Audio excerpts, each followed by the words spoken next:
Perfecto. Vamos al capítulo 4 de la carta a los Romanos. Romanos capítulo 4. La semana pasada se acuerda que leímos o estudiamos capítulo 3, versículos 27 al 31, y le dije que había 4 preguntas y que esas preguntas, las respuestas eran respuestas cortas, que en el capítulo 4 van a ser más extensamente abordadas. ¿Sale? Pero vamos a ir leyendo, hermano, porque es un texto largo. Es capítulo 4, 1 al 25 es un texto largo, entonces no tiene sentido leerlo ahorita. Mejor vamos a ir leyendo conforme vayamos explicando. Así que vamos a leer la introducción, oramos y entramos al texto.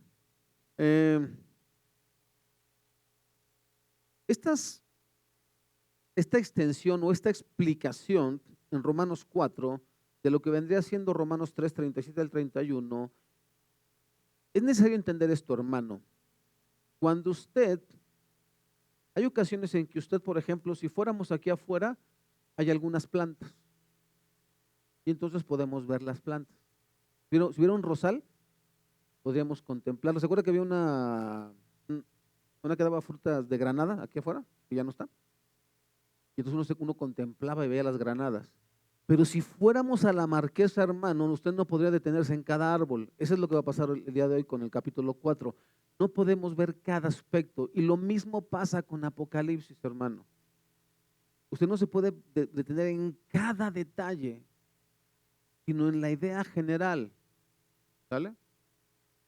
Entonces, hoy vamos a ver el bosque. No vamos a ver cada árbol. ¿Sale? Bien. Porque me gusta mucho cómo lo expresa el pastor Sugel Michelén. Hay momentos en que debemos ver el bosque completo y no podemos detenernos en cada árbol. Pero antes de ver el bosque necesitamos entender algunos textos, hermanos, que para usted y para mí deberían ser súper importantes. Porque voy a hacerle varias preguntas, las puede contestar o no, no es obligatorio contestarlos, los que ya les dije no pueden contestarlos. Para los judíos, ¿quién es Abraham? Si usted sabe. Para los judíos, ¿qué tan importante es Abraham? Si no es que es lo más importante, ¿no? El padre de la nación judía. ¿Sí? ¿Y usted qué piensa? ¿Que sí o que no? ¿Usted qué piensa? Porque ¿quién es David? Para los judíos. Y para nosotros, ¿quién es David? ¿Por qué Pablo toma dos personajes muy importantes para la cultura judía? Para explicarnos lo que ya nos ha venido diciendo desde que empezamos a estudiar Romanos. Nadie, absolutamente nadie, es digno de la salvación. Nadie. Una y otra vez ha venido diciendo todo en el texto. Pero ¿por qué es tan insistente Pablo? Primero, porque los judíos siguen siendo súper insistentes en que ellos son especiales. Y Pablo tiene que decirles, ustedes están mal. Bueno, a los que somos cristianos el día de hoy, también se nos subió el agua al tinaco y nos rebasó. ¿Vale? Nos subimos en un ladrillo y nos mareamos porque somos hijos de Dios.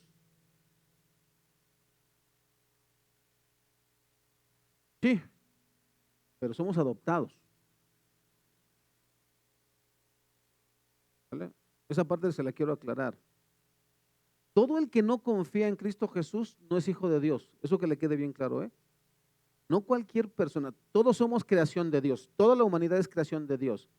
Pero solamente los que confían en Jesucristo tienen el privilegio de ser llamados hijos de Dios. Los que confían en Jesucristo. Si no ponen su confianza en Cristo, hermano, van a ir a parar a condenación eterna. ¿Vale? Entonces, vamos a leer Ezequiel 16:3. Lo voy a leer aquí en la pantalla por cuestión de tiempo. Ezequiel 16:3. Así ha dicho Jehová el Señor sobre Jerusalén. Tu origen, tu nacimiento es de la tierra de Canaán. Tu padre fue amorreo y tu madre Etea. No pierda de vista eso. ¿Vale?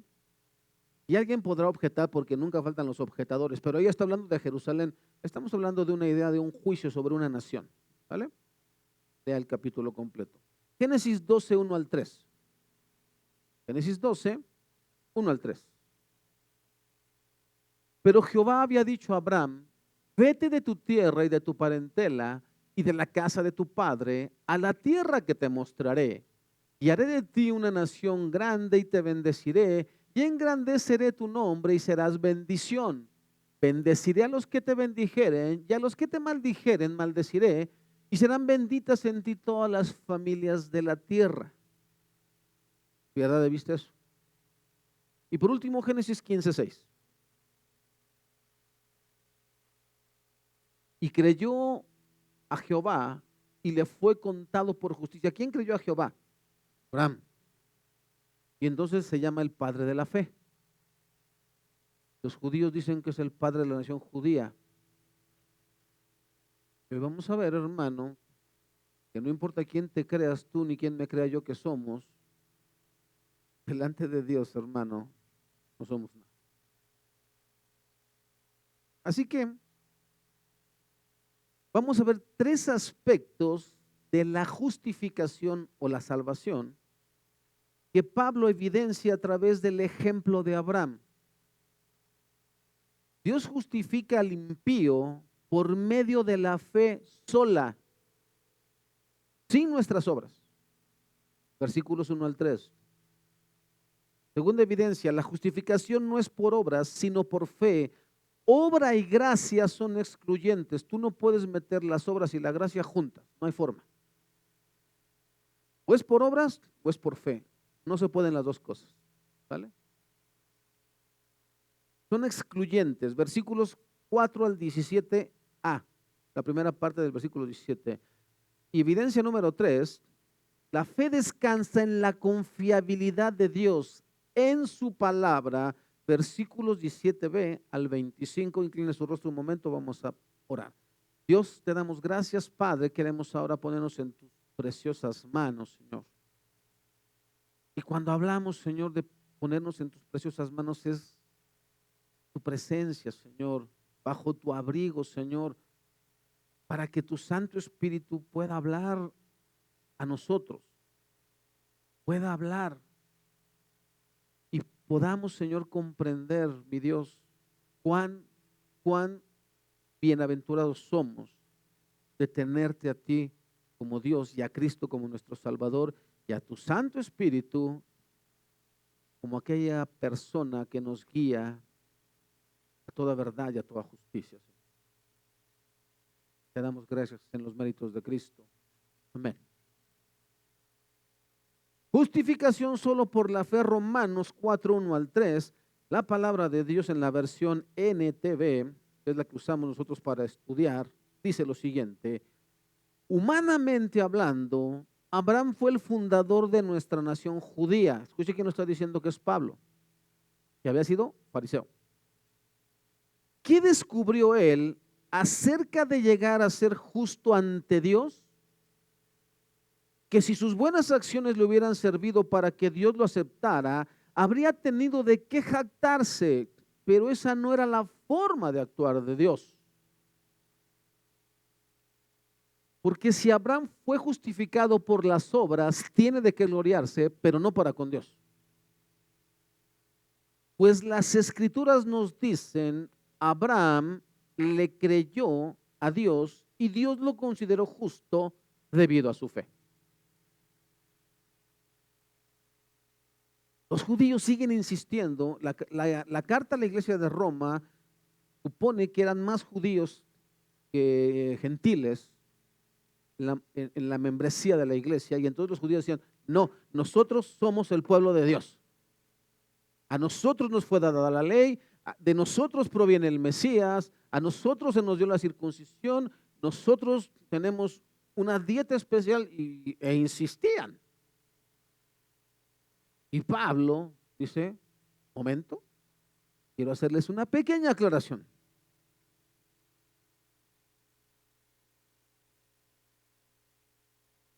Dijimos en Romanos 3, 27, 28 lo siguiente: ¿podemos entonces jactarnos de haber hecho algo para que Dios nos acepte? No, porque nuestra libertad de culpa y cargo no se basa en la obediencia a la ley, está basada en la fe. Así que somos hechos justos a los ojos de Dios por medio de la fe y no por obedecer la ley. Por eso dije que era una ampliación, una aclaración más amplia del texto de la semana pasada. Ahora,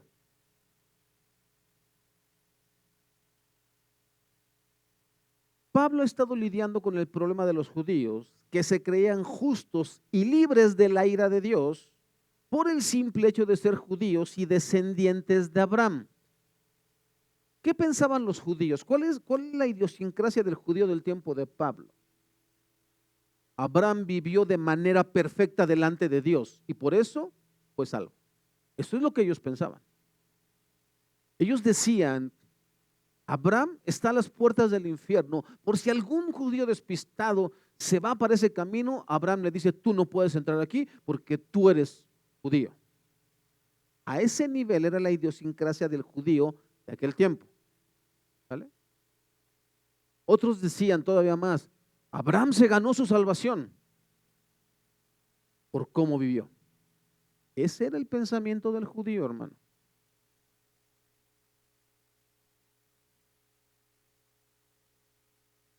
Tenemos ahora ante nosotros, hermano, la justificación por fe ilustrada. Las ilustraciones que se nos presentan son dos. Primero, Abraham, quien fue justificado por fe antes de la ley, y luego David, quien estuvo bajo la ley y que fue también justificado por la fe. En los días de Pablo, Abraham y David eran probablemente tenidos en alta estima por la nación de Israel, mucho más que cualquier otro personaje del Antiguo Testamento. De hecho, para los judíos Moisés no era mucho. Ellos iban hasta atrás. No, Abraham. Ese sí. Moisés sí, la ley y todo lo que tú quieras, pero Abraham es Abraham. ¿Vale? De ahí vienen los patriarcas. Todo lo que usted y yo sabemos. Ahora, él ataca a los proponentes del punto de vista opuesto. Salvación en base al mérito humano. En la misma fortaleza en que ellos se consideraban más fuertes, a saber, la historia de Abraham, ese gran patriarca que, según el pensamiento de los judíos, había ganado su entrada al beneplácito de Dios. Ahora, hermano, quiero que vayamos a Santiago, no pierda Romanos, pero más adelantito está Santiago, después de Hebreo, creo que está Santiago. ¿Ah? ¿Estoy bien? Es Santiago. Espérenme tantito. Santiago 2, 21 y 23. Dice la palabra del Señor. Voy a leer desde el 19 para hacer contexto. Tú dices tener fe porque crees que hay un solo Dios. Bien hecho. Aún los demonios lo creen y tiemblan, aterrorizados. ¡Qué tontería! ¿Acaso no te das cuenta de que la fe sin buenas acciones es inútil, la fe sin obras? ¿Vale? Y uno dice: bueno, a ver, pónganse de acuerdo. Y entonces dice Santiago en el 21 y 22. ¿No recuerdas que nuestro antepasado Abraham fue declarado justo ante Dios por sus acciones cuando ofreció a su hijo Isaac sobre el altar? ¿Ya ves? Su fe y sus acciones actuaron en conjunto. Sus acciones hicieron que su fe fuera completa. Solamente que, hermano, cuando usted y yo leemos la Biblia, le he dicho muchas veces que nosotros leemos y pasamos de largo un montón de cosas, pero un montón de cosas. Yo le decía el viernes: ¿cuántos de nosotros hemos leído el diluvio? ¿Cuántos maestros de escuela dominical han leído el diluvio y a los niños les decimos el arca de Noé y los animalitos que entraron? Y ahí estaban los animalitos juntos. No, no, no. ¿Por qué nunca les hablas del sufrimiento que hubo y la muerte que hubo en el diluvio por causa de la desobediencia de la humanidad? Porque eso no se enseña a nuestros más pequeñitos, desde que son chiquitos.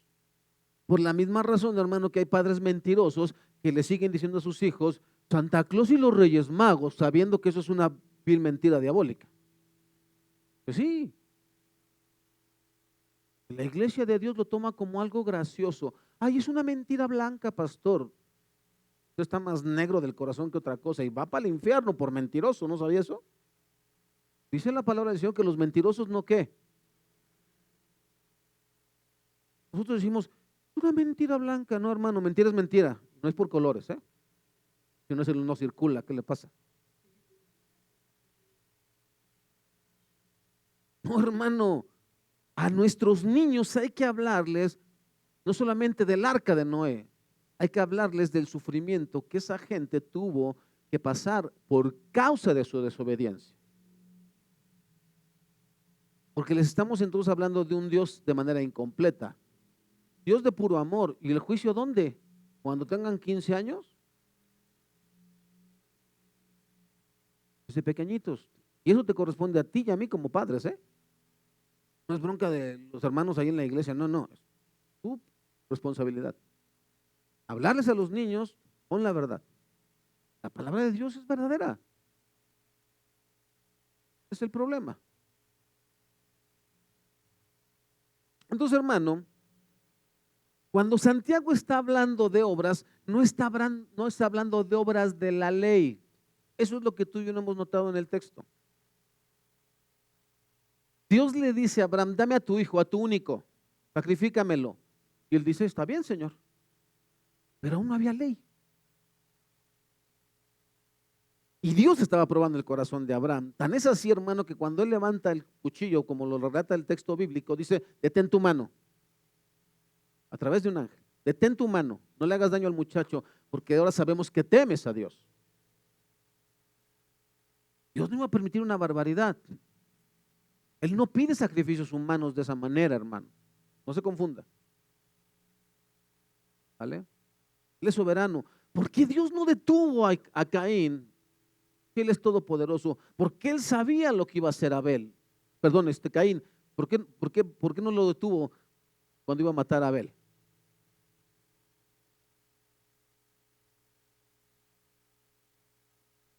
No sé, hermano.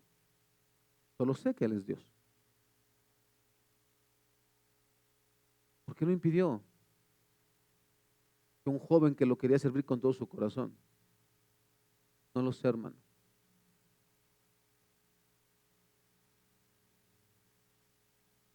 Pero sé que hay un propósito. Que Él no es un Dios que haga nada sin propósito. Y que es un Dios bueno. Entonces, hermano, no está hablando de obras de la ley. La próxima vez que lea usted Santiago, cuando diga que no son necesarias las obras, sí, hermano, es necesario que lo que sale de nuestros labios, si yo veo a un hermano que dice Santiago, si tú ves que un hermano tiene necesidad, hermano, no tengo para comer, voy a orar por ti, hermano. No dices, ok, ora por él, pero aparte, dale para comer. No tengo dinero, pero tengo comida en casa, ven, vamos a comer. Esas son las obras, hermano, de las que está hablando Santiago. No son obras de ley. Por lo tanto, no hay discrepancia entre Pablo y Santiago. No contradice uno al otro. Ambos están en lo mismo. No es por obras de la ley que uno se salva. ¿Vale? Las obras por las que seremos juzgados, hermano, no son obras de la ley. No es si obedecimos los mandamientos o no, porque Dios sabe que la ley de Dios no se puede obedecer. Solamente la ley nos muestra cuán imposible es ganarse la salvación por uno mismo. Las obras por las que seremos juzgados son esas obras que el Espíritu Santo puso en nosotros que tú y yo no quisimos hacer. Al que sabe hacer lo bueno y no lo hace, le es pecado. ¿Vale? Esas son las obras. Dios puso en nosotros una conciencia. Dios puso en nosotros, cuando vino a nuestra vida el Espíritu Santo, puso esa bondad que tú y yo no tenemos. pero que ahora sí la podemos ejercer por el poder del Espíritu Santo en nosotros. El día de hoy yo no puedo acusar de ignorancia cuando yo veo a una persona que está ahí tirada mendigando pan. No puedo agarrar y decir, no lo vi. No, no, sí lo viste, no quisiste detenerte, que es diferente. A lo mejor no traías nada que compartirle, o a lo mejor lo consideras tan poca cosa, que sea para hacer una oración por él. Es que uno no sabe, pastor, qué tal si uno se mete en problemas. Si fueras mujer, hermana, te diría, tienes razón, no arriesgues tu vida. Pero los hombres, no que somos machos, no que somos fuertes. ¿O es que pensamos que ahora ya valemos más que antes?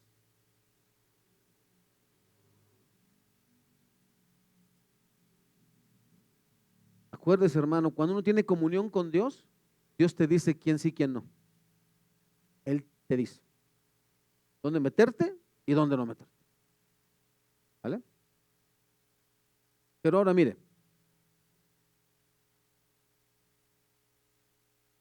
tanto Santiago como Pablo se están refiriendo al mismo versículo.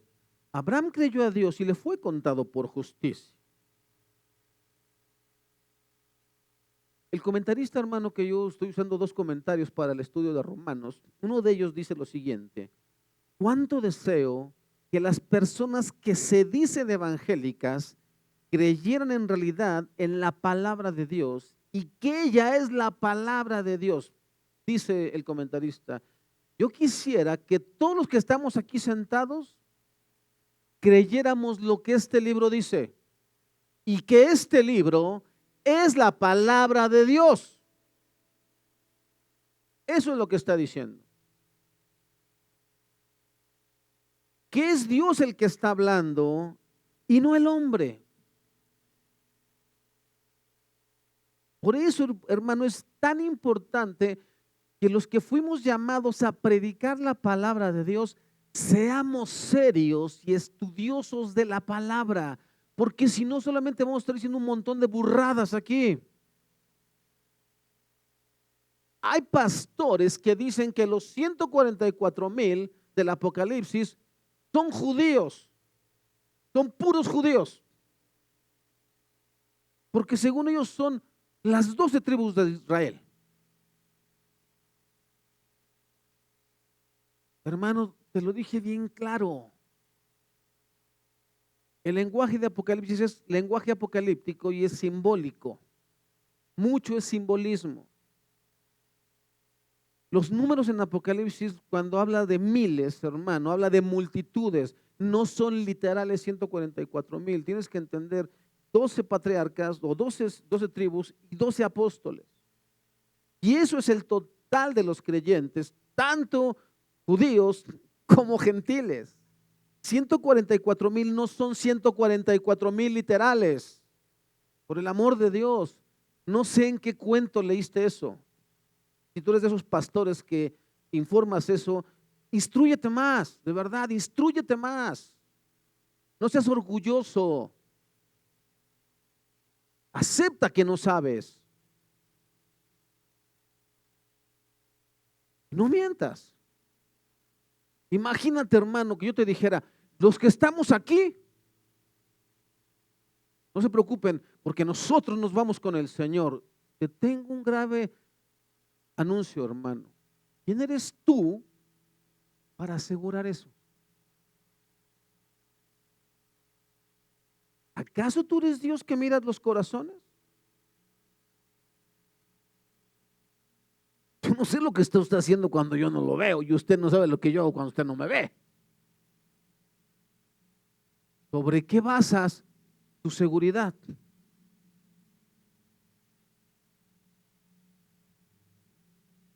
No, hermano, yo le informo a usted lo que Dios dice y me informo a mí lo que Dios dice y usted y yo decidimos qué hacemos con esa palabra.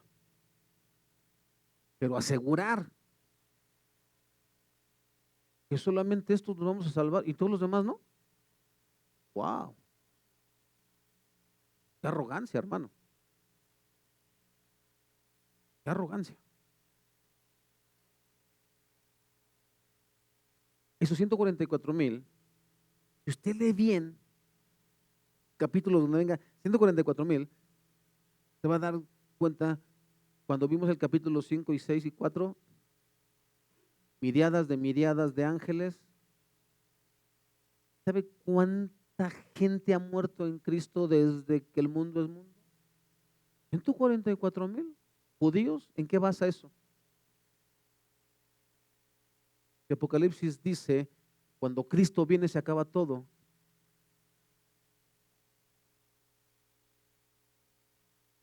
Vea bien. Y por eso, hermano, apenas vamos en Apocalipsis 6. Ya nos falta un montón para llegar a los 144,000.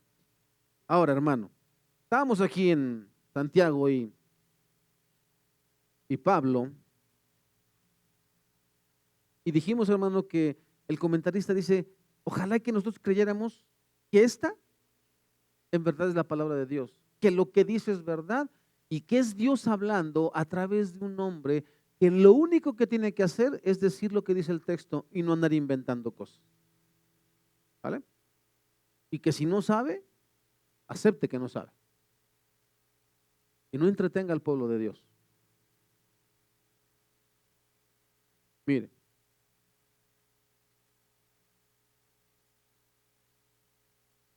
Pablo cita las palabras del Antiguo Testamento unas 60 veces en esta epístola. La que estoy mencionando es una cita que aparece en Génesis. Y creyó a Jehová y le fue contado por justicia, pero ahí es Génesis 15:6. ¿Sí? Dijimos esto. Pablo lo que está diciendo es, si fuera en este tiempo, hermano, diciéndonos, escuche lo que la Escritura dice. Dios le está hablando en esta palabra que esta promesa le fue dada a Abraham cuando él hizo una pregunta a Dios. Ahora sí, vamos otra vez a Génesis 15. Ahora sí tenemos que ir a Génesis 15.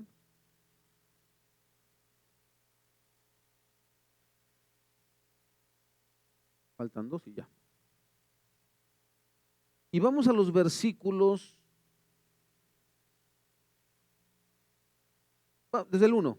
Tiempo después el Señor le habló a Abraham en una visión y le dijo, ahí todavía es Abraham sin H, y le dijo, no temas, Abraham, porque yo te protegeré y tu recompensa será grande.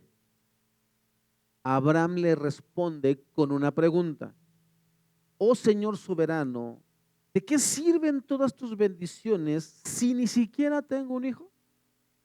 Ya que tú no me has dado hijos. Eliezer el Damaseno, un siervo de los de mi casa, heredará toda mi riqueza. Ella estaba vieja, acuérdese. Tú no me has dado descendientes propios, así que uno de mis siervos será mi heredero. Respuesta del Señor, respuesta de Dios. Después el Señor le dijo, no, tu siervo no será tu heredero, porque tendrás un hijo propio, quien será tu heredero. Entonces el Señor llevó a Abraham afuera y le dijo, mira al cielo y si puedes, cuenta las estrellas. Esa es la cantidad de descendientes que tendrás. Déjeme detengo aquí, voy a hacer una pausa, hermano, de lo que yo escuché hace muchos años, en el 2008, para ser exactos, una predicación de un predicador muy famoso, argentino él, que dijo,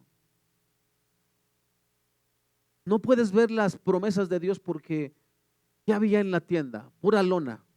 Por eso Dios lo tuvo que sacar afuera para que viera. Hermano, eso ni siquiera tiene nada que ver, ¿sale? Entienda, por favor.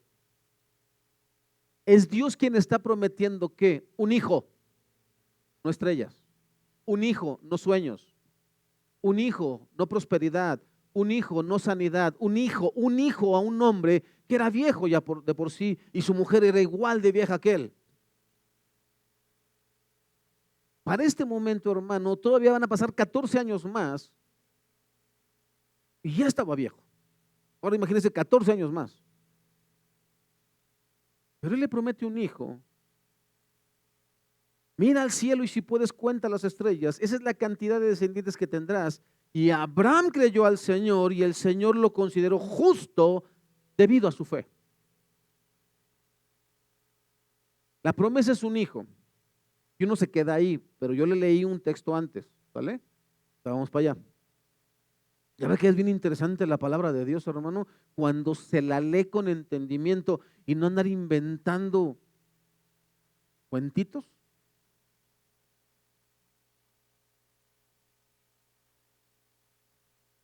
Número 2, hermano, o en otras palabras, aparte de la confirmación de la promesa de que su descendencia sería tan numerosa como las estrellas de los cielos, Dios no le dio a Abraham ninguna otra promesa.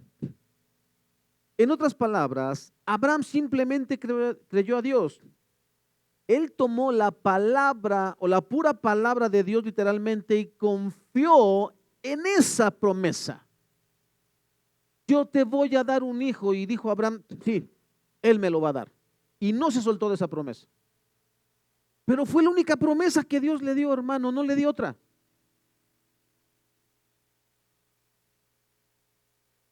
Evidencia número 2, dijimos que Pablo evidenciaba 3 aspectos de qué, de la justificación o la salvación.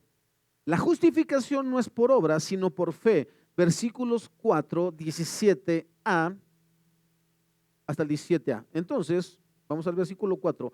Cuando la gente trabaja, el salario que recibe no es un regalo, sino es algo que se ha ganado. Pero la gente no es considerada justa por sus acciones, sino por su fe en Dios, quien perdona a los pecadores. Reina Valera, ¿qué dice, hermano? En el 4, perdón. Pero aquel que obra, aquel que hace obras, no se le cuenta el salario como gracia, sino como deuda. Hermano, cuando a usted le pagan en su trabajo que usted se desempeñe, sea que usted sea contratista o sea empleado, eso que le pagan no se lo pagan porque usted le cayó bien a la persona, ¿vale? Es que eres buena onda, me caes bien, te voy a pagar por... No, lo mandan a hacer un trabajo y como resultado de ese trabajo usted dicen, aquí está su lana. Eso, hermano, no es un regalo, eso usted se lo ganó, ¿cierto? 5. Mas al que no obra, al que no hace nada, sino creen aquel que justifica al impío. ¿A quién justifica a Dios? Dios salva a las gentes buenas como yo. No, si tú eres una persona buena, Dios no te va a salvar, porque Jesús dijo, yo vine por enfermos, no por sanos. Yo vine por pecadores, no por justos. Hermano, deja de considerarte justo. Deja de considerarte bueno. Ni tú ni yo somos buenos. Ni tú ni yo somos justos. Somos tremendamente depravados y malos. Ya te lo he demostrado, hermano, a través de la Escritura. Convénzase de eso. Porque si no usted está diciendo, si usted dice no, pues a pesar de todo, mi conciencia no me excusa, usted hermano está diciendo, Dios eres mentiroso. No creo que Dios sea mentiroso, hermano.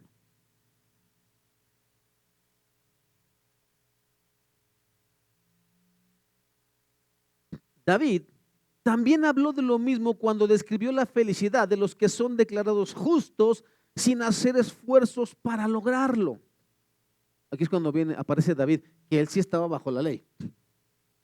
Oh, qué alegría para aquellos a quienes se les perdona la desobediencia, a quienes se les descubren los pecados. Si no estoy equivocado, creo que es el Salmo 32, 1 y 2.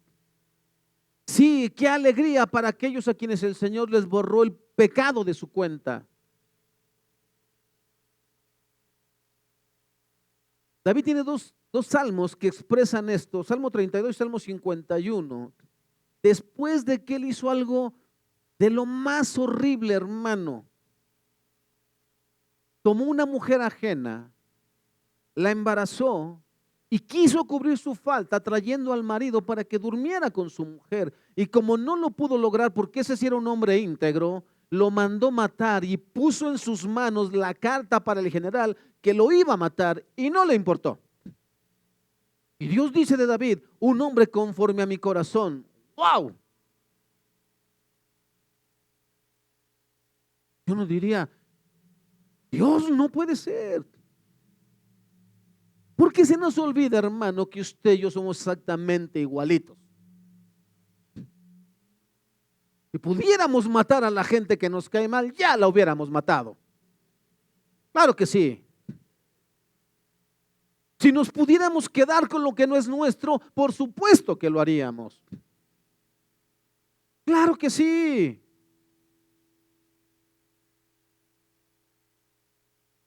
No estamos a gusto con lo que tenemos. Yo quiero una casa más grande. ¿Para qué? Si no limpias ni la que tienes.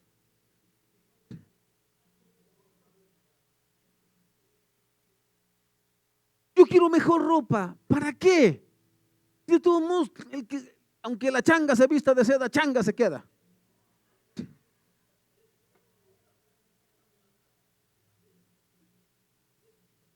Hermanas, sean honestas. Algunas mujercitas se pintan, pero cuando se despintan, Dios, eso es un monstruo. Un montón de mentiras en la cara, decía el pastor Lemos. Nosotros no estamos mejor, ¿eh? Ahí vamos por la vida. Llegas a casa y hermanos, pura apariencia. Ese es David, el hombre conforme al corazón de Dios, y Dios no oculta su pecado. Y aquel se queda calladote como nosotros. Nadie se dio cuenta. ¡Wow! Bien. Y Dios le manda un profeta. David, tengo una historia muy triste, muy triste. Fíjate que un hombre así, así, así, así, así. ¿Qué? Ese merece. Tú eres ese hombre, David. Y él escribe estos salmos. Él escribe estos salmos y dice, qué afortunado, qué dichoso es aquel hombre al que Dios perdona sus transgresiones. Porque sabe una cosa, hermano, cuando usted transgrede las leyes de Dios sin saber, pecado. Pero cuando usted y yo desobedecemos la ley de Dios sabiendo lo que Él dice, eso es transgresión, hermano. Y David sabía. Y usted y yo sabemos muchas veces lo que no debemos ofender a Dios y no nos importa. ¿Dónde está nuestra bondad? Pregunto, ¿dónde está nuestra jactancia? Pero somos cristianos, hijos de Dios. Por la misericordia de Dios, por la bondad de Dios, por la gracia de Dios, no tiene nada que ver con nosotros, si no estaríamos ya descartados desde cuándo. Eso es lo que estamos viendo el día de hoy, hermano. Ahora bien, ¿es esta bendición solamente para los judíos, pues también para los gentiles incircuncisos? Como venimos diciendo, Dios consideró a Abraham justo debido a su fe. Pero ¿cómo sucedió esto? ¿Se lo consideró justo solo después de ser circuncidado o fue antes? ¿Te acuerdas del capítulo 3, hermano, la semana pasada? Después de todo, ¿acaso Dios es solo Dios de los judíos? ¿No es también Dios de los gentiles? Claro que sí. Hay un solo Dios y Él hace justas a las personas, tanto a los judíos como a los gentiles, únicamente por medio de la fe. Versión ampliada para que nos quede bien clarito. ¿Vale? Es evidente que Dios aceptó a Abraham antes de que fuera circuncidado. 14 años después vino la señal. Haré un pacto contigo y con toda tu descendencia. Tienen que circuncidarse. Pero eso fue después de que Dios le prometiera un hijo, 14 años después. La circuncisión era una señal de que Abraham ya tenía fe y de que Dios ya lo había aceptado y declarado justo aún antes de que fuera circuncidado. Por lo tanto, Abraham es el padre espiritual de los que tienen fe, pero no han sido circuncidados. A ellos se les considera justos debido a su fe. Y Abraham también es el padre espiritual de los que han sido circuncidados, pero solo si tienen la misma clase de fe que tenía Abraham antes de ser circuncidado. ¿Ya viste, hermano, cómo los judíos están mal? Abraham también es nuestro padre, según lo que dice aquí. Jóvenes, hoy de todos modos iban a salir, no se preocupen, ¿sale? ¿Cómo está tu fe, hijo, el día de hoy? ¿Crees que eres salvo? ¿O sigues batallando con eso cuando las cosas no salen bien o cuando te equivocas? Porque según lo que estamos viendo y vamos a acabar de ver, no tiene nada que ver con tu conducta, ¿eh? Nada, sino con Dios. Y lo mismo para ti, para mí, hermano, que seguimos batallando. ¿Sí me voy a salvar, Señor? Oh, pues, ¿dependes de Cristo? No tienes problema. ¿Dependes de ti? Estás perdido, hermano. Hermana, también tú, ¿sale? Nomás dijo los hombres. No, acuérdense que yo soy de los de la vieja guardia. Incluyo a todos, ¿eh?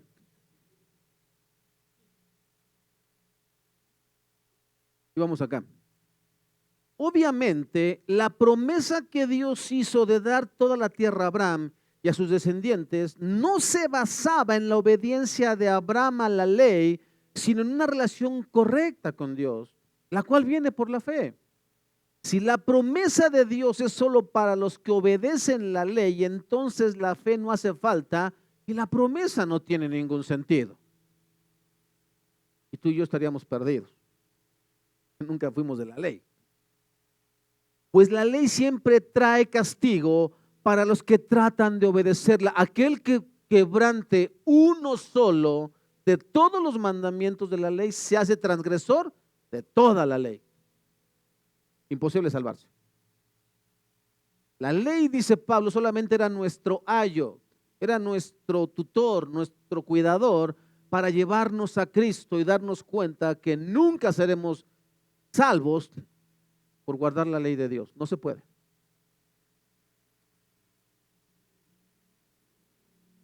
La única forma de no violar la ley es no tener ninguna ley para violar. Y como no había ley,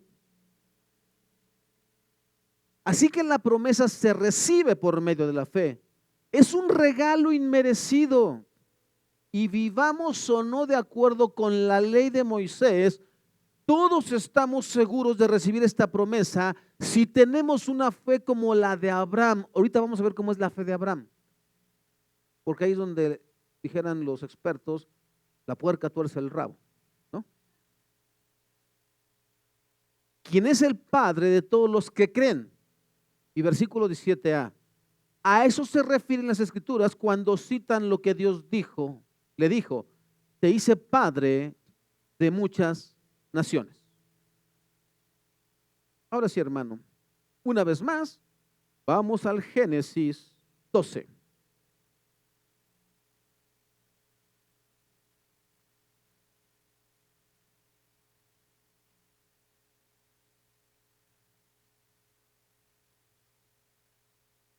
Es que esta nomás es para las prédicas, hermano. La del diario es otra. Están pegadas las hojas. El Señor le había dicho a Abraham, ¿de dónde sacó Dios a Abraham? ¿De Ur de Ur de los Caldeos? El Señor le había dicho a Abraham, deja tu patria y a tus parientes y a la familia de tu padre y vete a la tierra que yo te mostraré. Haré de ti una gran nación, te bendeciré y te haré famoso y serás una bendición para otros. Bendeciré a quienes te bendigan y maldeciré a quienes te traten con desprecio. Todas las familias de la tierra serán bendecidas por medio de ti.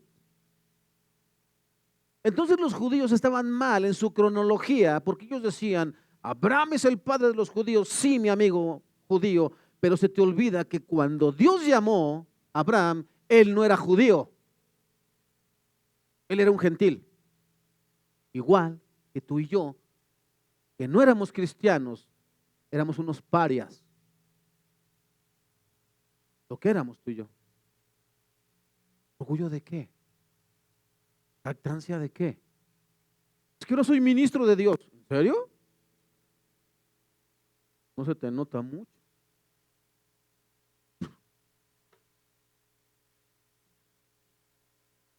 Yo soy un pastor, que me carguen el maletín.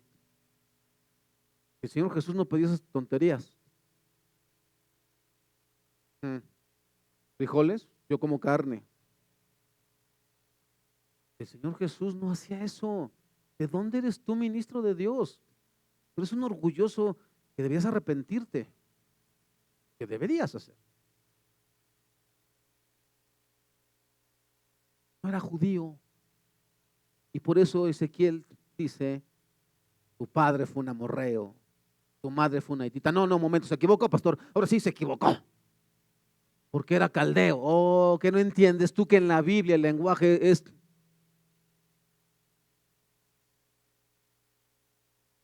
Isaac, cuando nació, ¿en dónde nació? Él fue el que heredó Canaán, ¿no? Se casó. Y ahí se desarrollaron también Jacob, ¿no son de origen cananita? Ahí estaban los amorreos y los hititas. Nada más hay que leer, hermano. Hay que estudiar un poquito, ¿vale? Eso que le da flojera, hermano, échale ganitas, en serio.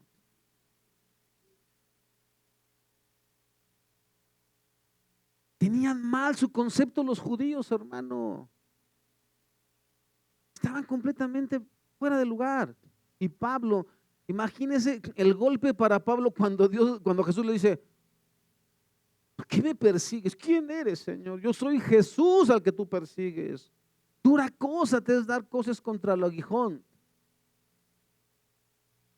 Tú me estás persiguiendo a mí. Tú dices que amas a Dios y me aborreces a mí. Y aquel se da cuenta y entonces dice, yo soy indigno de ser llamado apóstol. Yo ni apóstol soy. Soy un abortivo. Yo perseguí a la iglesia del Señor. ¿Te das cuenta la diferencia, hermano? Cuando alguien realmente se arrepiente, que es lo mismo que hizo David. ¿Cuándo volvió a cometer adulterio? Jamás en la vida.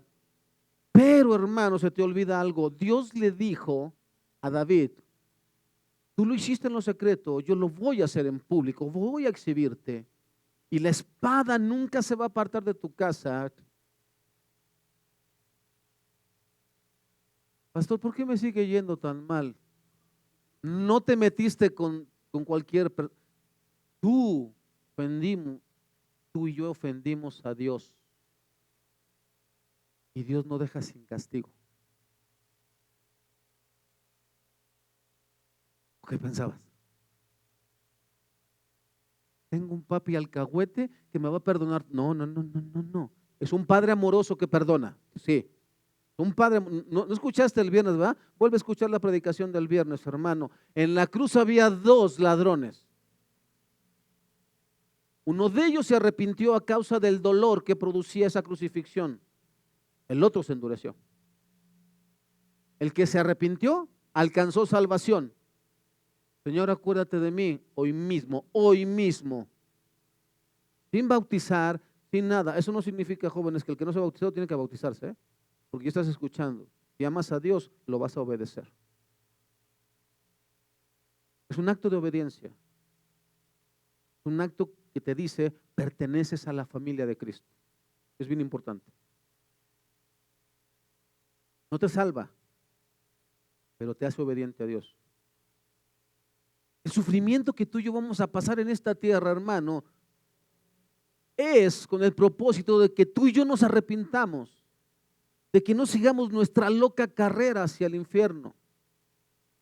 Cuando tú y yo nos desviamos, Dios se nos atraviesa porque nos ama y las cosas nos salen ese es yo diciéndote, no quiero que te pierdas, quiero que te arrepientas y vengas a mí. Ven a mí. Nadie te ama como yo. En nadie vas a encontrar perdón genuino si no es en mí. Y es por tu bien. La tristeza que Dios produce es benéfica porque produce arrepentimiento. La tristeza del mundo no produce arrepentimiento, produce perdición. Alégrate cuando el Señor te está corrigiendo. Alegrémonos cuando el Señor nos corrige. Qué bueno, Señor, qué bueno que eres bueno. Yo ni cuenta me doy. ¿Dónde estábamos?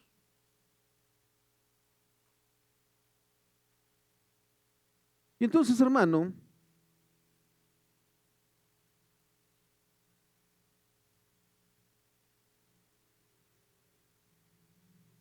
es muy importante la cronología. Primero Génesis 12, luego Génesis 15 y luego Génesis 17.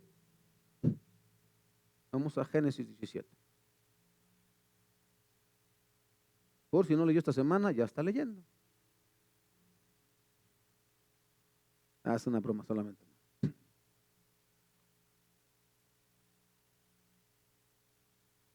Cuando Abraham tenía 99 años, el Señor se le apareció y le dijo: yo soy el Shaddai, Dios Todopoderoso. Sírveme con fidelidad y lleva una vida intachable. Yo haré un pacto contigo por medio del cual garantizo darte una descendencia incontable. Ya le había dado la promesa. Dice, para que veas que esto es verdaderísimo, aquí está el pacto entre tú y yo, entre tu descendencia y yo. Al oír esto, Abraham cayó rostro en tierra. Después le dijo: este es mi pacto contigo. Te haré el padre de una multitud de naciones. Además, cambiaré tu nombre. Ya no será Abraham, ahora será Abraham, padre de multitudes. ¿Cómo fue que llamó Dios a Abraham? Siendo un don nadie, siendo un impío, porque Dios justifica al impío. Y alguien dirá: y entonces los niños son impíos, pero también son impíos, ¿vale? Sí.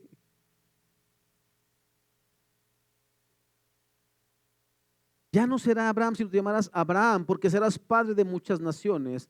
Te haré sumamente fructífero, tus descendientes llegarán a ser muchas naciones y de ellos surgirán reyes. Yo confirmaré mi pacto contigo y con tus descendientes después de ti, de generación en generación. Este es el pacto eterno. Yo siempre seré tu Dios y el Dios de todos tus descendientes. Y les daré a ti y a tus descendientes de toda la tierra de Canaán, donde ahora vives como extranjero. Será posesión de ellos para siempre y seré su Dios. Y entonces Dios le dijo a Abraham: esta es tu responsabilidad, obedecer las condiciones del pacto. Tanto tú como todos tus descendientes tendrán esta responsabilidad de por vida. Este es el pacto que tú y tus descendientes deben cumplir. Todo varón de entre ustedes debe ser circuncidado. Pero si sigues leyendo, hermano, con respecto a Sarai, tu esposa, su nombre no será más Sarai, a partir de ahora se llamará Sara, y yo la bendeciré y te daré un hijo varón por medio de ella. Sí, la bendeciré en abundancia y llegará a ser la madre de muchas naciones. Entre sus descendientes habrá reyes de naciones. Entonces Abraham se postró hasta el suelo, pero se rió por dentro, incrédulo. ¿Cómo podía yo ser padre a la edad de 100 años?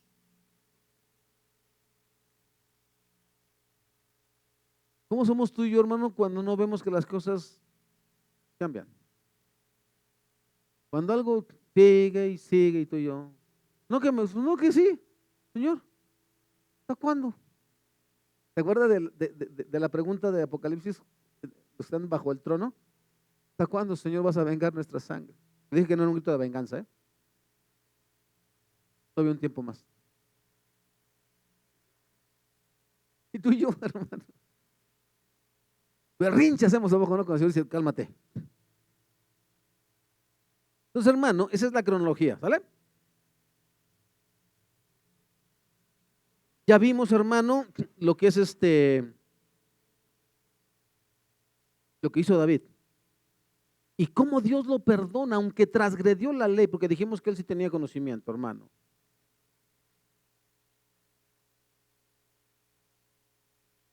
Y dijimos que Dios no salva a gente buena, porque ¿qué dice Romanos 13:12? Por cuanto que no hay quien alguien, pero dice que no hay quien haga lo bueno, todos se desviaron, no hay justo ni uno, no hay gente buena, hermano. Jamás vuelva a decir, es que yo soy bueno. ¿De dónde?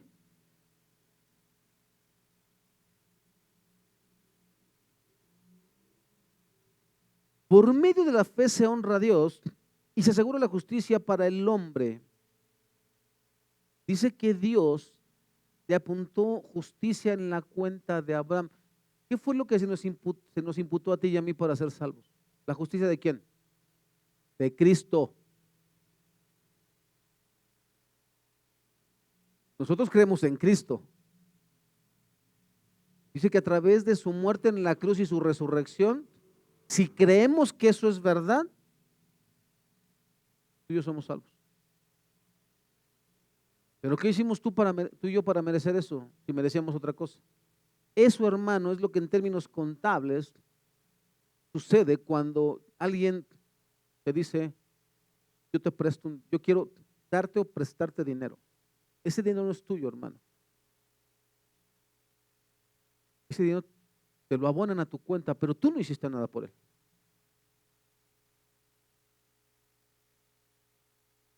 Y por eso, hermano, como no nos costó nada, lo tratamos como nada.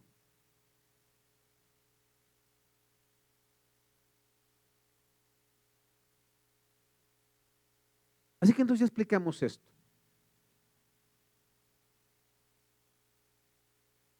Abraham nunca fue judío. Abraham era un impío. Y Dios lo quiso salvar. Tuviéramos lo mismo y Dios nos quiso salvar. ¿Mérito? No. Alégrate, hermano, alegrémonos que Dios tan misericordioso. Jóvenes, te lo voy a explicar de esta manera. Me encantó la ilustración del pastor Joel Michelén. ¿Cuántos de nosotros, hermanos, fuimos chicos y alguien nos dijo, te voy a dar una bicicleta? Yo tenía un tío, ya se murió, y un día me dijo, te voy a dar una bicicleta, y ahí estoy yo. De niño se lo crees. Entonces imagínate, llega tu papá y te dice, te voy a regalar una bicicleta, a ti y a tu hermano, ¿vale? Pero tú eres un desastre en la escuela, malas calificaciones, tu hermano es modelo, porque ves que siempre pasa eso en las familias. Y entonces llega diciembre y a tu hermano le dan su bicicletota. Y tú dices, y mira tus calificaciones. ¿Ese fue el trato? La promesa fue, te voy a regalar una bicicleta. Nunca estuvo de por medio la calificación. Nunca estuvo por medio tu conducta. Eso es lo que hace Dios con la salvación a nosotros. No depende de tu conducta ni de la mía. Promete que si creemos en Jesucristo, tú te salvas. De eso depende nuestra salvación. Es por eso que la salvación no se pierde, porque no es un asunto de nosotros. Él lo prometió. Él prometió que si creemos en Jesucristo, como dice su palabra, somos salvos. Eso no significa, hermano, no significa que haz y vive como se te pegue la gana. Eso no significa. Significa que si tú y yo logramos comprender la bondad de ese Dios y la obra del Espíritu Santo en nosotros, porque su palabra lo dice, el que comenzó en ustedes la buena obra, la va a perfeccionar. Él seguirá trabajando con nosotros independientemente de nuestras conductas. Eso que te quede claro. ¿Vale? Pues tienes problemas con tu salvación. Él no es ese padre que te va a decir tus calificaciones. No. Si has confiado en Él como tu Señor y Salvador, Él va a salvarte. Número 3 y terminamos. La fe descansa en la confiabilidad de Dios. Versículos 17b hasta el 25.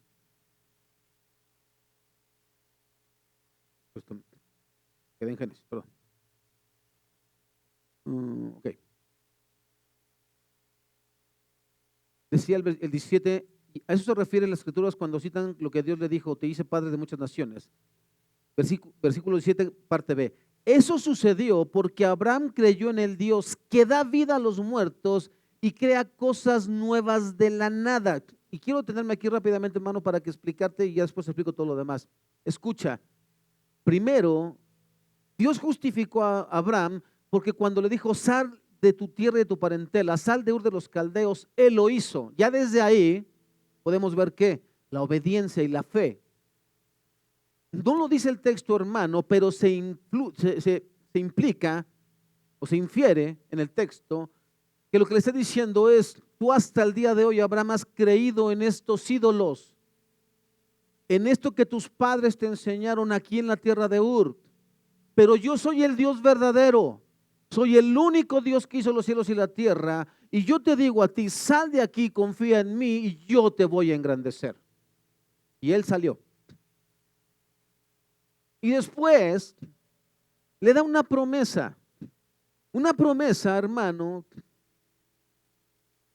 Dimos un texto ayer, hijo, recuérdame el texto, Juan 8:56, por favor.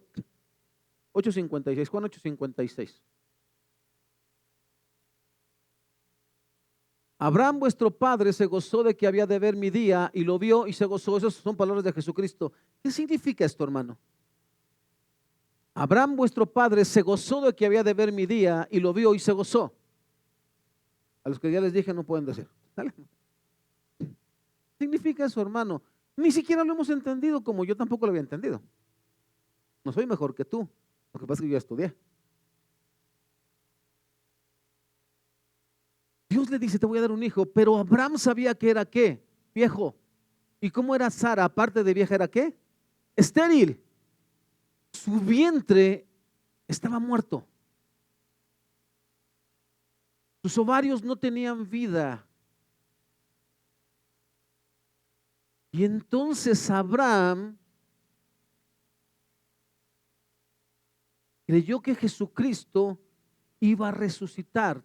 Por eso dice, vuestro padre se gozó, porque dice, creyó que aquel que puede hacer nacer de lo muerto puede traer vida. Eso fue lo que creyó Abraham. Dios es poderoso para aún de los muertos levantar vida, porque el vientre de Sara estaba muerto. Eso es lo que les he contado, hermano, como justicia. Yo creo que cuando yo muera por la resurrección de Jesucristo y por su sangre en la cruz, yo también tendré vida. No importa cómo muera en esta vida.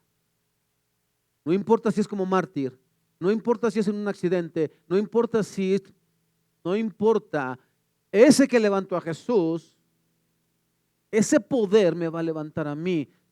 Creo en Jesucristo. Esa es la promesa, hermano, que hay que creer. Ese es lo verdadero. No se fijó en su condición. Él era un anciano. Él no vio su condición. Él no vio la condición, no vio sus circunstancias. Pero tú y yo vemos cada circunstancia. No le creemos a Dios. No le creemos a Dios. Escucha, hermano, la fe genuina, la fe poderosa, hermano, no es creer cuentos chinos que Dios no promete en su palabra. Por ejemplo, ¿cuántos se han ido con la finta de ¿quién quiere ser sano?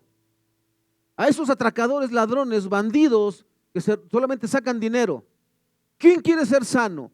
Y ahí va la gente, como manadas. Yo quiero sanidad. Eso no lo prometió Dios. Y búscalo en la Biblia y nunca prometió sanidad.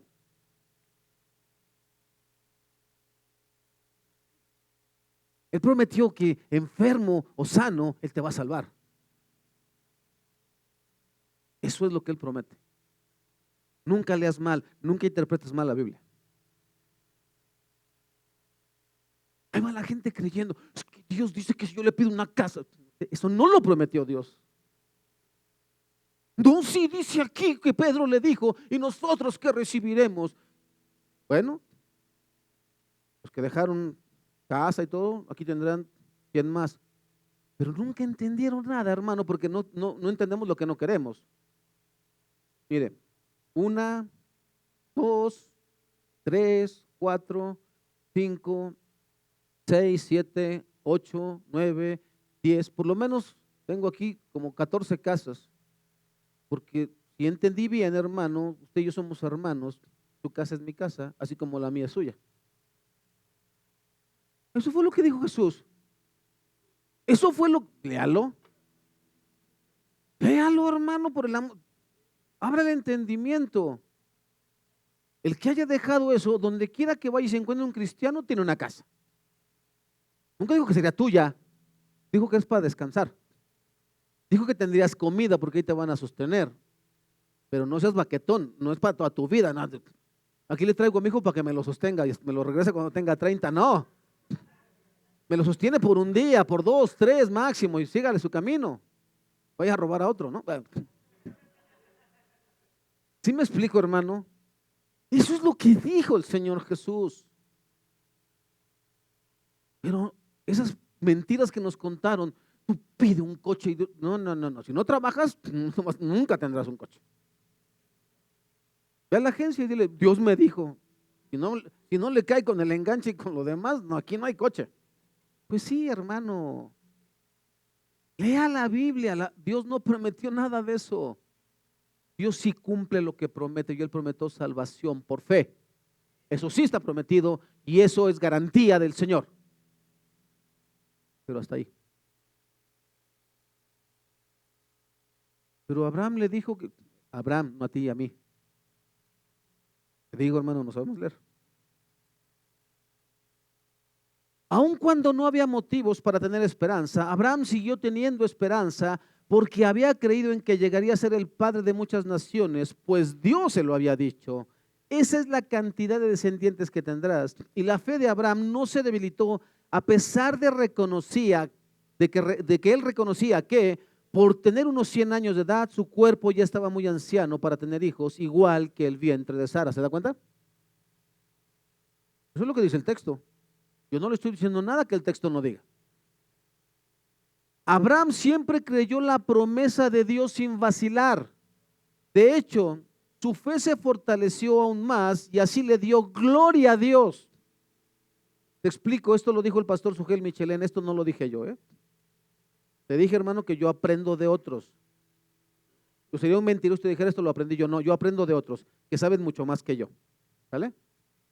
Dice el pastor Sugel Michelén que si un niño está en una alberca y su padre le dice, arrójate, y el niño se arroja, la gente que dice, wow, qué niño tan, mira, confía en su padre. Eso le da gloria. Para ejemplificarte esto, para que lo entienda hasta un niño. Pero dice el pastor Sugel Michelén, pero imagínate que en esa piscina el papá está exactamente a la mitad de la piscina y el hijo está en la orilla, de esas piscinas grandes. Y en el otro extremo, donde está el hijo, como a unos 50, 60 metros, está un perro de esos boxers, de esos no, de los pitbull. Y se le va a ir encima y él le dice el padre al niño, arrójate, hijo, yo soy tan rápido para nadar que cuando tú llegues ahí yo te voy a sostener en mis brazos. Dice, si el niño se arroja y obedece al padre, le da todavía más gloria. Eso fue lo que hizo Abraham cuando dijo, aunque yo soy viejo y aunque mi esposa es vieja y con el vientre muerto, yo le creo a Dios y eso le da más gloria a Dios. Aunque yo soy malo, aunque soy una persona que Dios la sacó de una terrible condición espiritual, yo no voy a quedarme ahí, yo no voy a regresar a la basura que fui, yo me voy a esforzar a creerle a Dios que Él comenzó una obra en mí y que Él me va a transformar y que eso le va a dar gloria a Dios. Eso es lo que tú debes pensar, eso es lo que yo debo pensar. No estar ahí tristeando, ay, cuando yo era borracho, ay, cuando yo era guariguano. No, hermano, mira lo que Dios puede hacer con alguien que le cree. Y si sacó a uno como David, ¿por qué no me sacaría a mí? ¿Qué tiene David de especial que yo no tenga? Yo ni siquiera he matado. Es eso, pon tu fe en Cristo y créele que Él está contigo, aunque ahorita las cosas no estén bien. ¿Qué más? Abraham estaba plenamente convencido de que Dios es poderoso para cumplir todo lo que promete y debido a su fe, Dios lo consideró justo. Y el hecho de que Dios lo considerara justo no fue solo para beneficio de Abraham, sino que quedó escrito también para nuestro beneficio, porque nos asegura que Dios nos considerará justos a nosotros también si creemos en Él quien levantó de los muertos a Jesús nuestro Señor. Eso es lo que el texto dice y no he hecho otra cosa más que explicarte lo que el texto dice. Él fue entregado a la muerte por causa de nuestros pecados y resucitado para hacernos justos a los ojos de Dios. Si creemos en Cristo, si creemos en Él, que Dios lo levantó de los muertos y que ahora está a la diestra del Padre, eso es suficiente para obtener la promesa de salvación. Depende de nosotros. Pero lo que sí depende, hermano, es admirarnos de ese Dios tan bueno y darle gloria y darle gracias y dedicar nuestra vida a Él, agradarlo, a pedirle perdón una y otra vez cada vez que le fallamos y decirle, pero tú harás la obra en mí. Y cuando eso suceda, por si no has leído bien los salmos de David, yo le diré a los demás, les hablaré de tus bondades y alabaremos tu nombre.